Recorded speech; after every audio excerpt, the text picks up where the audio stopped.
much, Sabya, Ambassador Gleb Ivashentsov, Ambassador Bernard Gunetilke, Ambassador Sumit Nakandala, distinguished panelists, friends in the audience, and all those who have helped us to put together this unique event. Greetings from Delhi.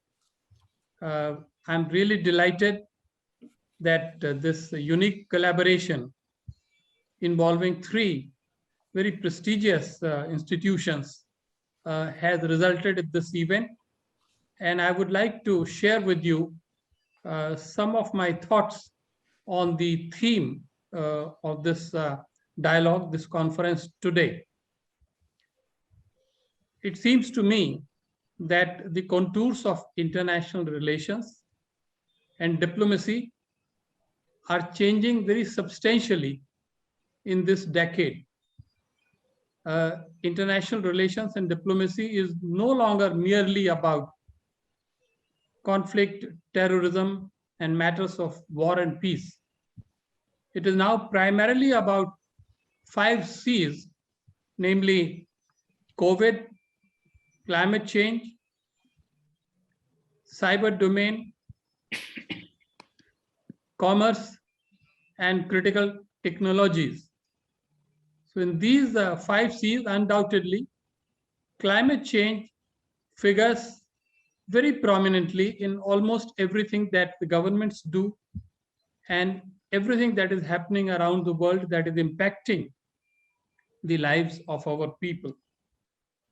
Now here, the first question that we need to address is as to what exactly is the purpose of one more dialogue or one more webinar on the issue of climate change. Is it that we want to influence the climate policies of our governments and other governments? Is it to help people at large to understand the implications and outcomes of what is happening today and how bad things would be if we do not change our behavior?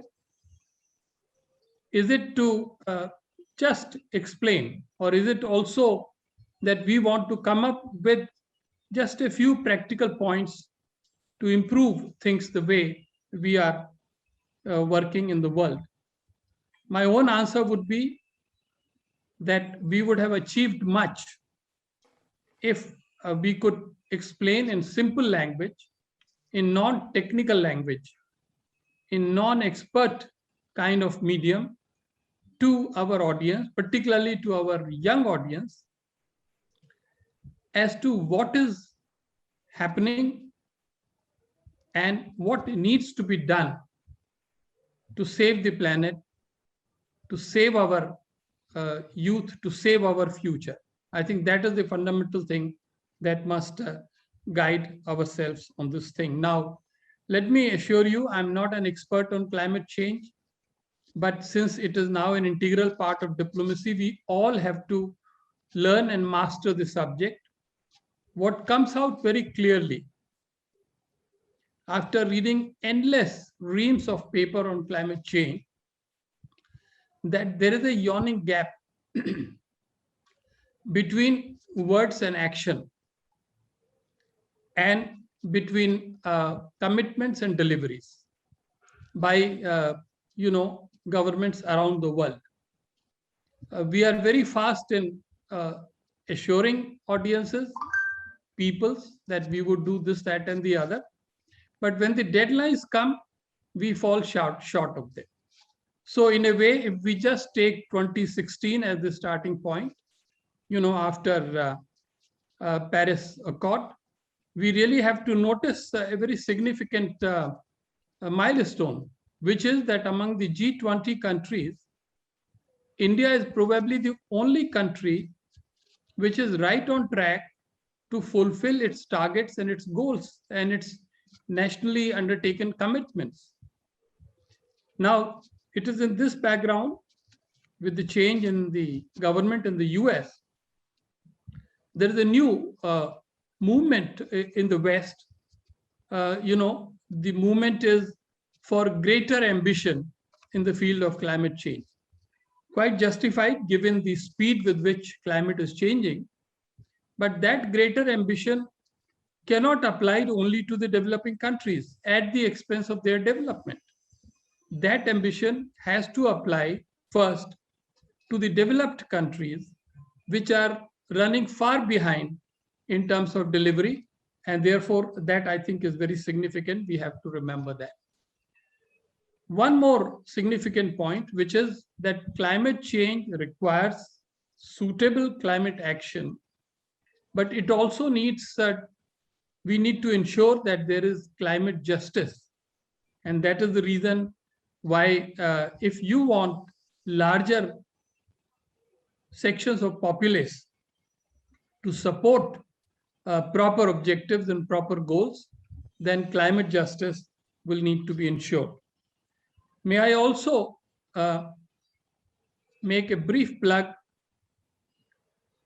for the concept of blue economy here, because the very theme of climate change in terms of retaining marine and freshwater resources and for cleaning of water resources brings us inevitably to the domain of blue economy.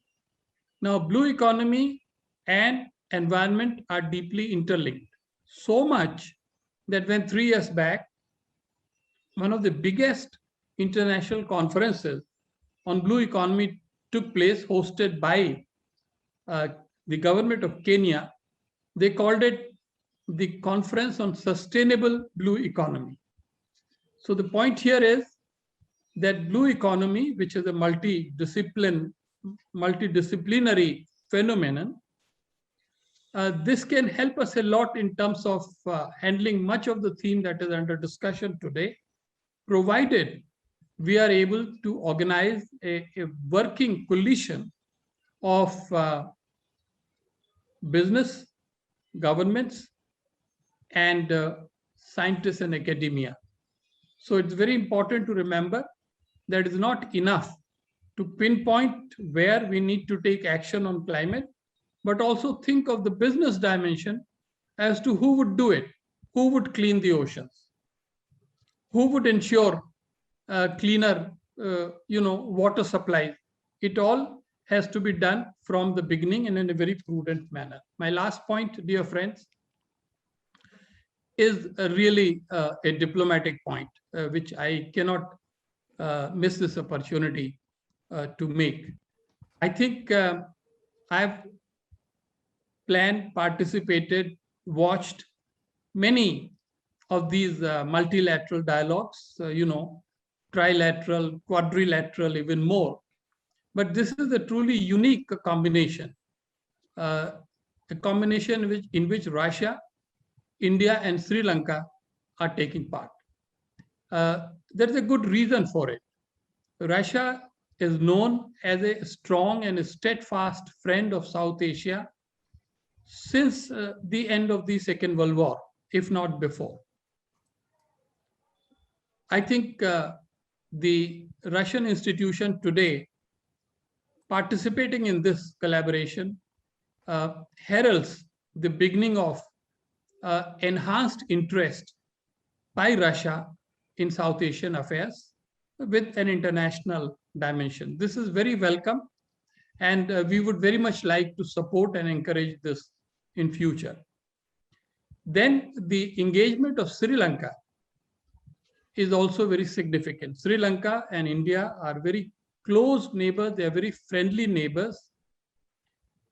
Sometimes difficulties develop in this relationship.